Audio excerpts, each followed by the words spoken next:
This is Mike Harrington again today. I'm glad you're listening in. We've been talking about building an exceptional business. And just again, a brief synopsis of my experience. I have over 40 years of business experience. I've run companies at the public and private level, at the president and CEO. I've built my own businesses. So hopefully you're learning some things as we go through these sessions that are helpful to you as you run a business, fix a business, or build a business from scratch. So today we're going to talk about the decision, should you build or buy? And, I did a lot of buying of businesses for Western Union. I was in charge of their global acquisition strategy for a number of years. But we also looked at, before we went out to buy a business, should we build it? And that's really what you're going to begin to do as you look at new products for your business or new channels of distribution. You're going to say, gee, is this something I can do in-house? Is it going to give me time to get to market? Is it going to give me, the kind of revenue that I want? Or should I just go out and find a company that is already doing what I want to do and put my brand on it? And again, when you put your brand on it, you put your culture on it, and you put a lot of things on it besides your brand. And I recall an example of a business we bought of a young company that had a segment of the market that we wanted, and they had figured out a technology that we also wanted, and we put our brand on it. And it was just really, one of those things I'll talk about later in the session about, what happened as a result of that. But you should look very carefully at, okay, is this a business that is going to get me to market faster? Is it going to be a segment of the market that I'm not in? Is it taking a competitor out of the marketplace? We used to do that. We used to see a good competitor and we'd say, okay, let's buy that guy because he's in the marketplace and he's doing really well. So listen carefully today, and we're going to talk a lot about, should you build or buy? It's an important topic as you build your business. Today we're going to talk about an important part of your growth strategy. And when we talk about this, we're going to talk about it in terms of, should you build a new product or should you buy it? And there's lots of things to consider when you look at that as you look to grow your revenue stream top line. And I want to talk a little bit about what you should be looking for if you should build it or buy it. As you know from my background, I spent a good deal of time in the latter part of my career looking at mergers and acquisitions for Western Union. While there, I was responsible for helping Western Union find businesses or channels to help them grow. And we were looking at businesses that could have potential for at least $100 million a year, because we were, at that time, a $4 billion a year company, so it didn't make much sense to add businesses that were below that. We were looking at businesses that were accretive to our bottom line. And we looked at a variety of different things when we decided to build or buy a business. So just want to talk today a little bit about what should you do as you're looking at maybe adding to your revenue stream or building a business. Should you build it or should you buy it? And so we're going to talk a little bit about what that means and how you can make those decisions to build or buy. So what do you need to know when you're looking at building or buying? What are the things, the key areas you need to look at? First of all, can the business support the leadership position?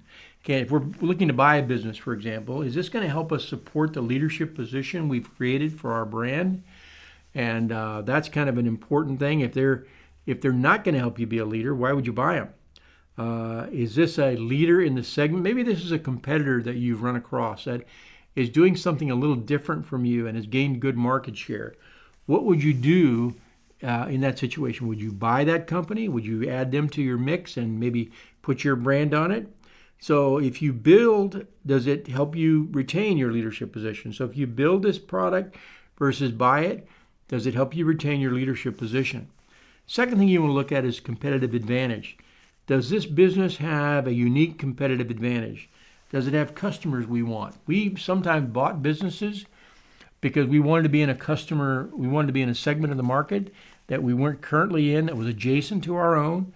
And we didn't want to take the time to build out that customer base, but we saw a customer or a competitor who had the segment of customers that we wanted. So we bought that business and added it to our mix. And you want to look at things like, is the technology better than you could create?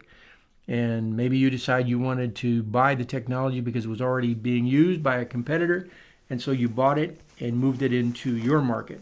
And it would get you into an adjacent market that you may not be in today. So competitive advantage, certainly something to look at as you look at building or buying. Then we always look, was it bean counters? Of course, the accountants would always look at us and say, is it accretive? Is this business we're going to buy going to take away from our resources? And that really was more concerned with the business. Does it have a good history of growth?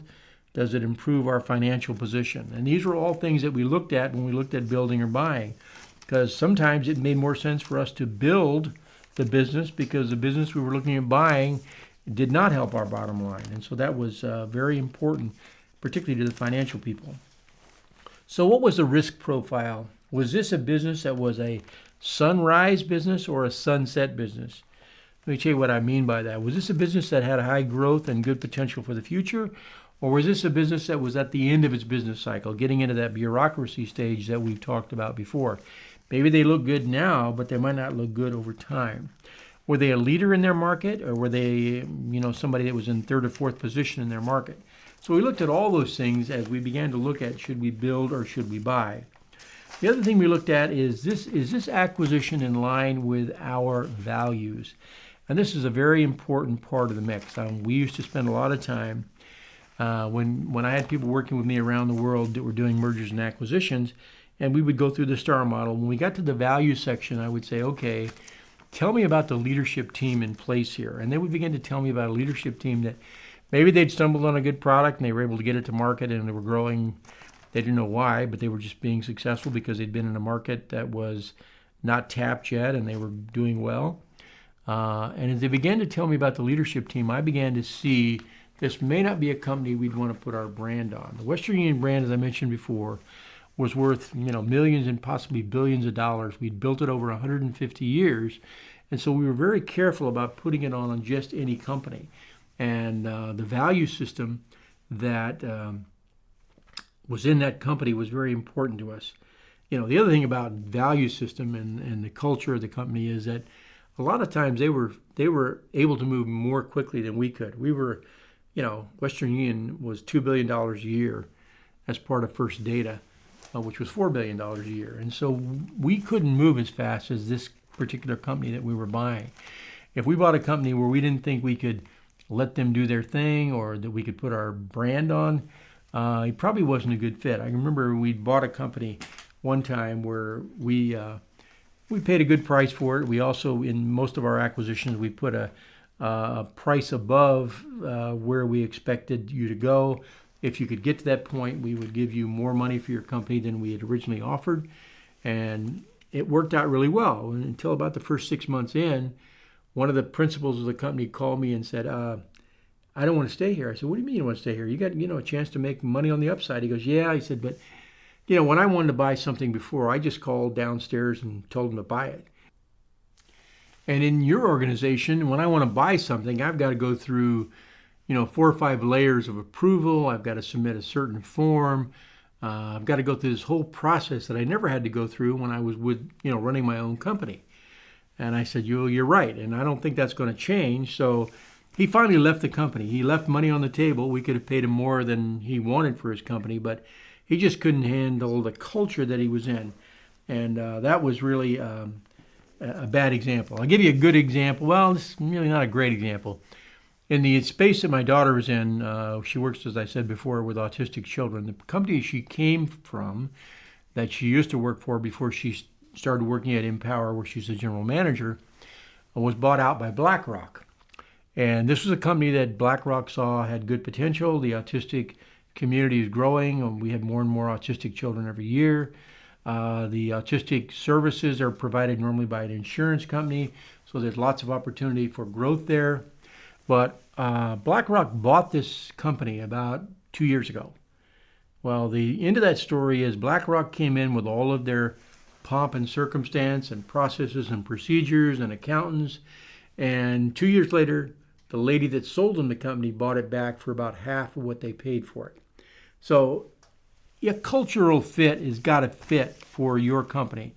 If you're looking for an acquisition, make sure that the culture is not going to be stifled by your company's culture and you're going to fit with that company's culture that you're buying.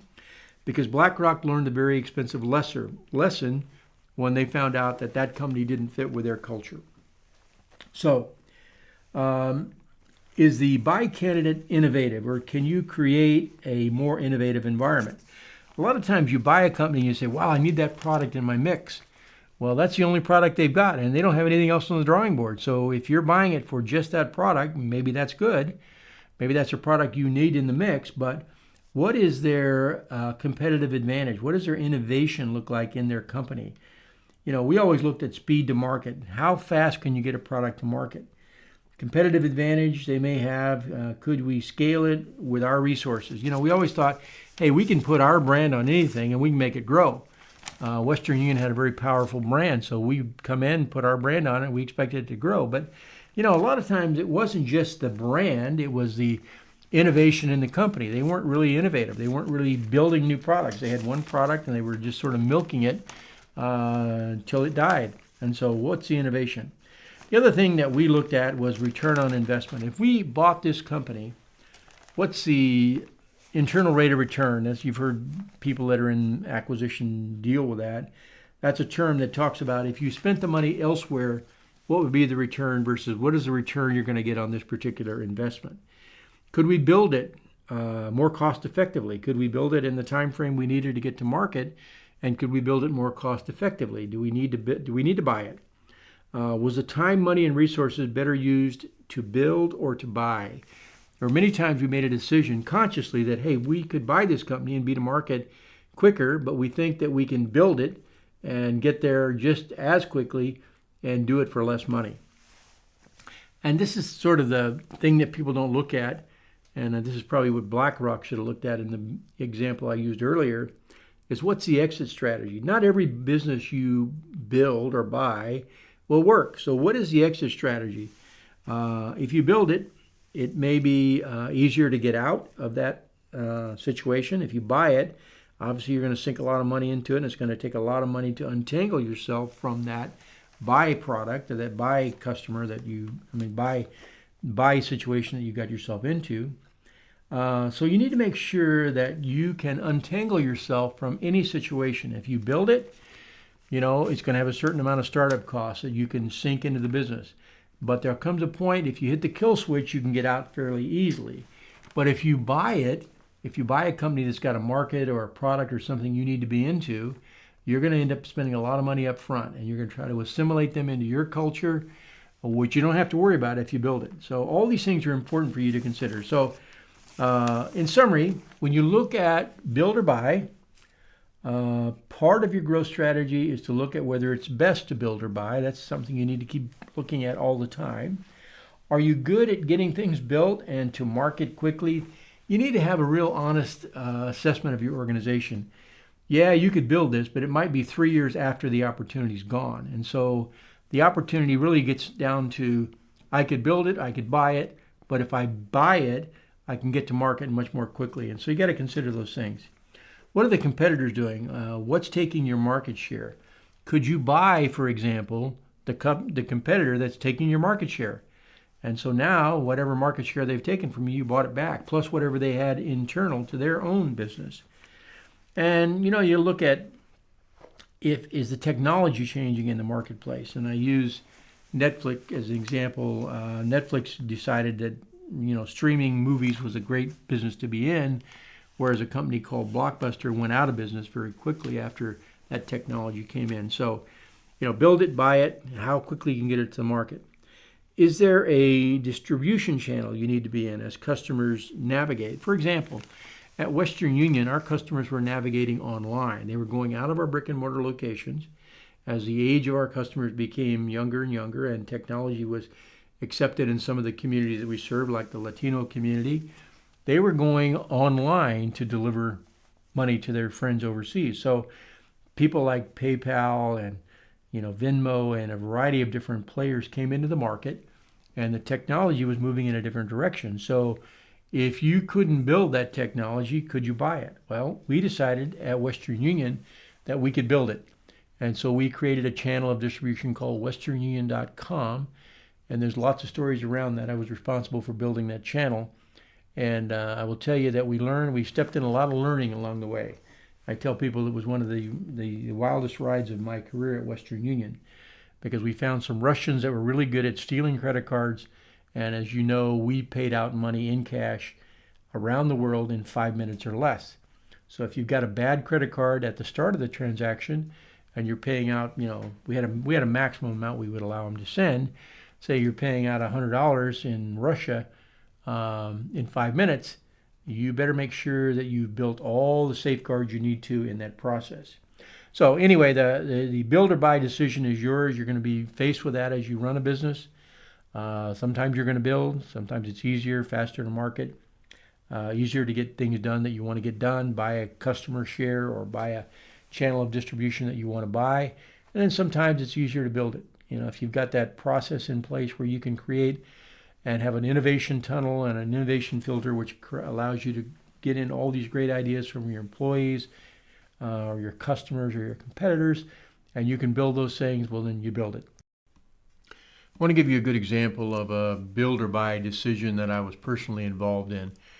I worked for Western Union at the time, and there was a company called First Financial Management that was looking to buy our company. And they were bidding with another company called First Data.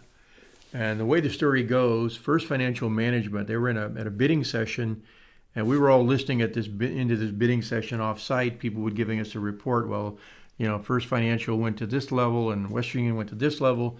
Well, finally, the end of the story is First Financial Management bought the company for $1.5 billion US dollars. And so we thought, well, we're going to be working for First Financial Management. They came in, they started, doing their transition over to getting things, getting us used to their culture. And we thought, well, we're going to be part of First Financial Management.